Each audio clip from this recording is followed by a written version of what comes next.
every time they draw it, basically call a foul. So I try to be better. Gotta get better. What did you think of the whistles that went against you in the fourth quarter? I mean, I don't know. We couldn't play physical, so I don't know. I don't want to say nothing, but six foul in the NBA Finals, where I'm like this. Come on, man. Better than that.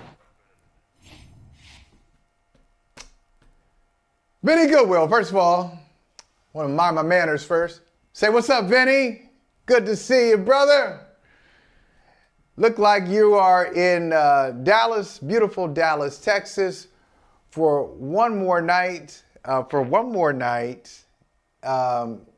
don't know. There's no red eye. I mean, you can't just get out of there you can't just get out of there after the Dallas Mavericks get swept out of the playoffs. Tomorrow night. Greasy talk. Come on. I tried to tell you. I tried to tell everybody. Try to make people some money. This is what I do. This not to brag. Sometimes you got to brag about yourself because people aren't paying attention. I am Mr. My Bets, Your Money. I know it's my bets and your money, but I care about your money. I want you to increase your money. I want you to stack it. So I told you before the series started, you got an opportunity to make a lot of money before your summer vacation. I told you the Celtics would sweep the Mavericks. Anyway, we'll get to that in a second. We'll get to that. I want to say hello to Vinny Goodwill, my brother. I want to say that this is Brother from Another, and we are so excited to see you. Thank you for joining us, Sirius XM, Channel 85, YouTube, Peacock TV, wherever you're consuming us, we appreciate it. Now, Vinny, I want a revolution, Vinny. I need a revolution, and you are going to help me start it because you got influence. People listen to you. They do. People respect you. Didn't you get the NBA Finals? Weren't you behind getting the NBA Finals? The script logo back, yeah. Yes, you got it back. You and I know Adonde was it you and Adonde or you by yourself? Me and Adonde. You and Adonde brought it back. People listen to you. Now, this is what I need you to do. I need you to start a revolution because of what we've seen from Luka Doncic. Now, Luka Doncic, in the regular season, damn near averaged a triple-double. I think he averaged 34 points a game, 35 points a game, led the league in scoring, 9 boards, 9 assists, and he was a NBA MVP finalist. He didn't win it, but he was a finalist. And I've had people tell me, even some people I'm talking to right now, how great a player he is. And we all focus on the 35 points a game. Damn it, I want a revolution. I want an MVP finalist who averages 17 or 18 points a game. I want an MVP finalist who does everything well, but maybe doesn't score 25. 30, 35. Give me a guy who impacts the game defensively. Give me a guy who makes people better. Give me a guy whose pace is elite. Give me a guy who doesn't turn to his bench and say, call the MF and challenge the MF and play right now when he puts himself in position to do something stupid. And then he blames his coaches and he blames his teammates and he blames the officials. This guy is not one of the 3 best players in the NBA. I don't care what y'all say. I told you he ain't. He is not one of the 3 best players in the league. Stop that. Just because he scores and he takes like 10 hours to process a play, I can't stand watching him. Move the ball, dog. Move the ball around.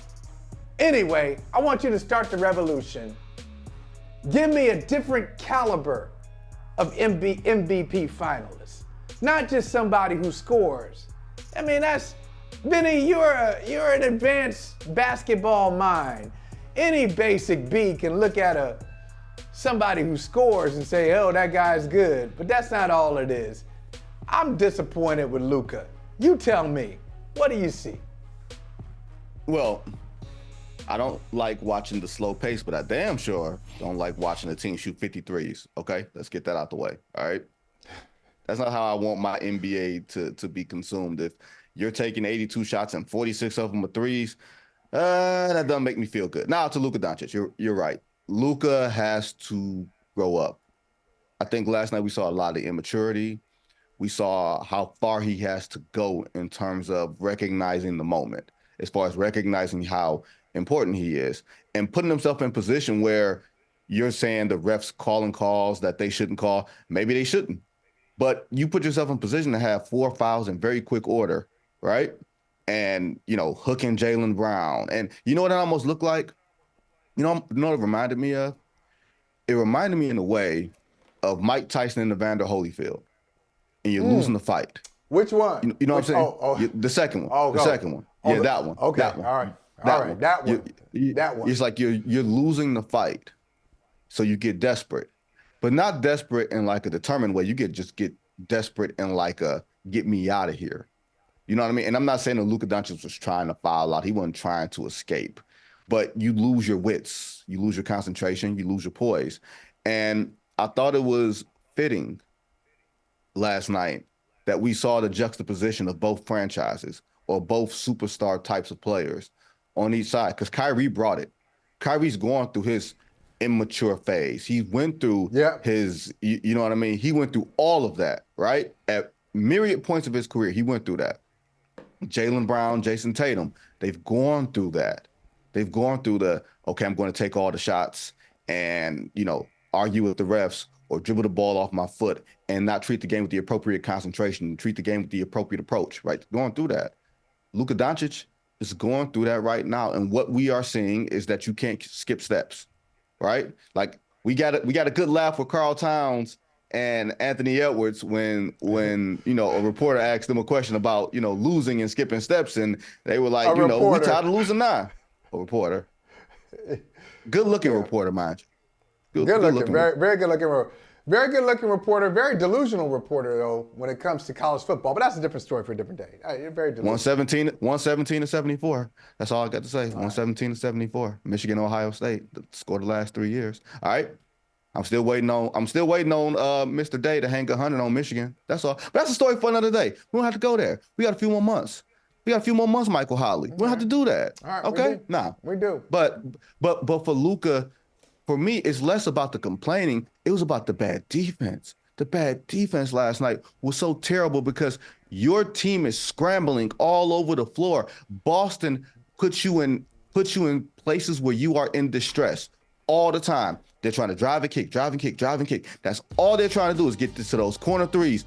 And Luka was basically enabling Boston to play 4-on-5 on defense. And it wasn't just on the plays where he was complaining to the refs and Boston's going down the other end. It's the plays where he's actually in position and he's not guarding for that extra beat. You know what I mean? Like that's that immaturity. That you got to appreciate these moments. You may not be back in the finals ever again, man. Ever again. Right. There's no guarantee that you're gonna get back here. Absolutely not. And they pissed the game away, man. That frustrates me as a historian of the game. You pissed away an opportunity. Well, look, and you know this from covering basketball. It's one of the things. I mean, we all like basketball fans. We love the playoffs for different reasons. Some people love the playoffs because they feel like the regular season, they're not getting enough. The players are not exhausting themselves in March on a Wednesday night in Charlotte, okay? But they do in the playoffs. That's why some people like the playoffs. But I like the playoffs just from the point of what's real. I just want to strip it down. I want to know what's real, who's real, what's sustainable, what's not, what's a strength, what's a weakness. And so you figure out who the hell you are once you go through the playoffs. And if you're honest about it, if you're honest, you say, look, We lost not because of the officials. We lost not because it was a bad break, or if we play this team 10 times, we'll win 9, but we just happen to lose that game. No, you lose generally in the playoffs because of something that you lack. You lack something, and it's usually not internal. I'm not going to go there. I'm not going to disrespect people like that. It's usually like a skill. It's like you don't have that skill, and they took advantage of it. And so with the Dallas Mavericks, I'm going to tell you, Luka and Kyrie is not going to work. That combo won't work because they cannot defend. Now, Kyrie can do better. Kyrie can. And Kyrie last night was making some defensive plays. I got to tell you, he really was giving you effort. And why wouldn't he? Vinny, he's got elite hand-eye coordination. He's elite athletically. He's not as small as you think, NBA fans. Now, out there among the trees, he looks like a little guy, a little water bug darting around. Right. He's 6'3". He's 6'3". Okay, he's got pretty good size and quickness. He should be better defensively, and at times he turns it on like he did last night. He can make some defensive plays. Luka, baby. No. That off-ball linebacker defensive approach, that free safety who just go roam and be in space, nah. It's not going to work. That's why I just didn't understand why anybody would pick that. Take Boston out of it. Take my confessed Boston bias out of it. I got one. I'm glad you admit that. I'm glad you admit that. I'm glad you get that out. I got it. My glasses are green. Like, why? Why do you think that is? Anyway, take that out of it.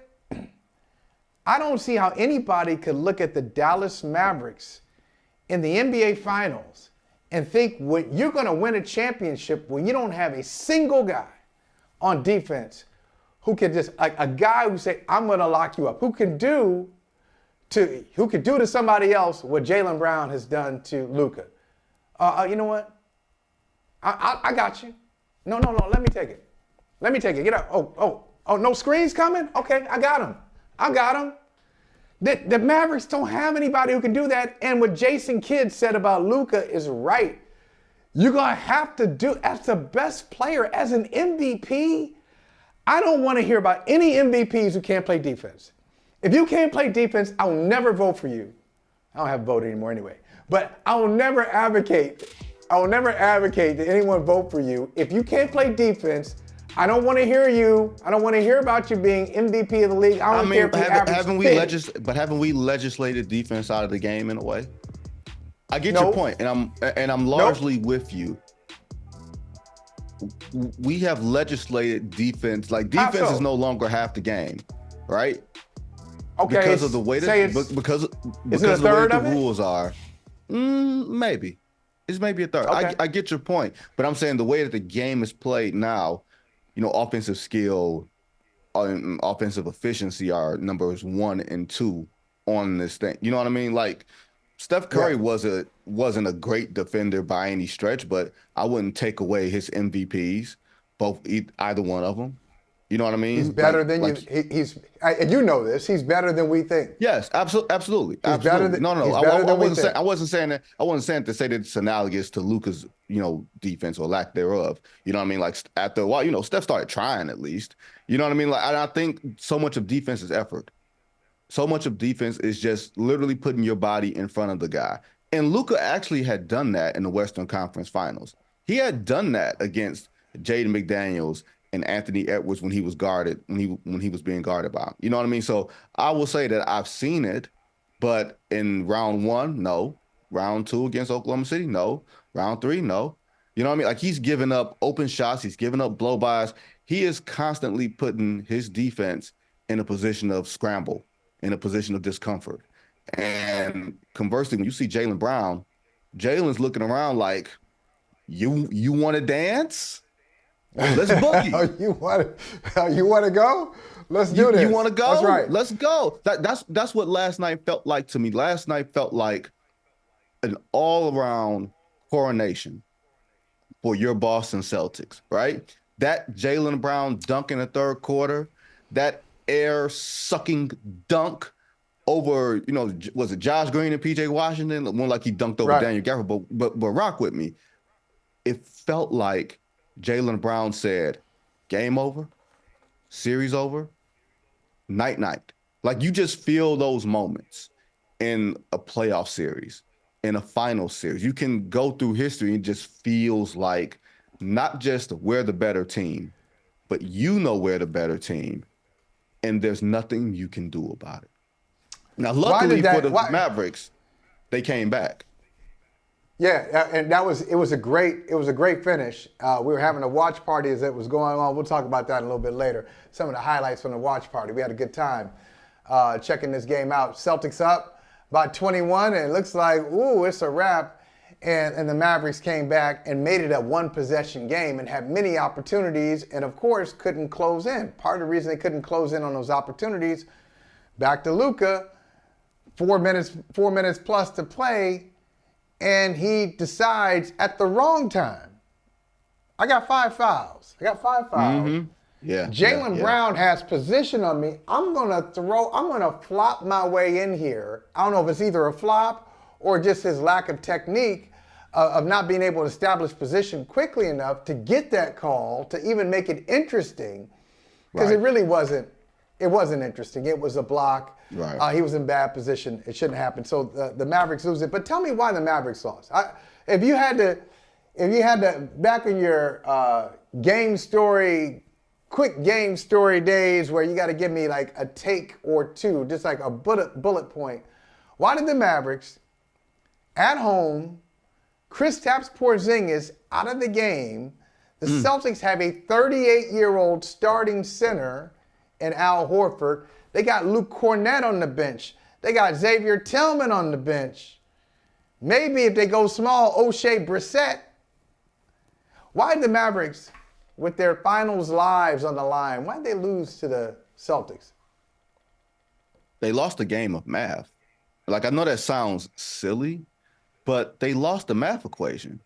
When the Celtics take 46 threes, that can lead to that 20-point lead that Boston amassed, and that can also lead to the 20-2 run that Dallas put on immediately after to get that building back rocking. So I say that to say, when you lose math, it just means this. I break it down as simple as this, Michael Holley.